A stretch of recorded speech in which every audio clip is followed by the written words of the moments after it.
Welcome to Burlap Teachers. Enjoy the video. In this video, I will explain how to use circular progress in MIT App Inventor. First, open your MIT App Inventor environment and begin a brand new project.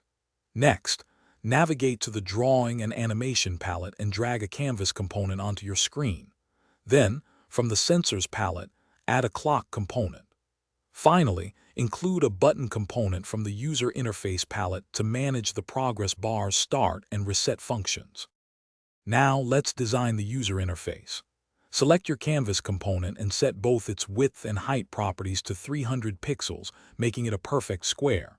Change the button's text property to start progress. For the clock component, set its timer interval to 100 milliseconds. This determines how frequently the progress updates. Crucially, ensure the clock's timer-enabled property is initially set to false, so it doesn't start automatically.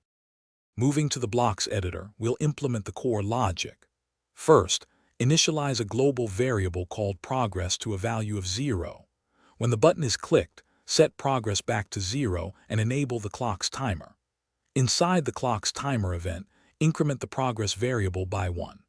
Then, clear the canvas and use the Draw Arc block to draw a filled arc, starting from 90 degrees and extending by 3.6 degrees for each 1% of progress. Finally, it's time to test and customize your circular progress bar. Connect your device using the AI companion or launch an emulator to see your creation in action. You can easily change the appearance by modifying the canvas's paint color property to any color you prefer.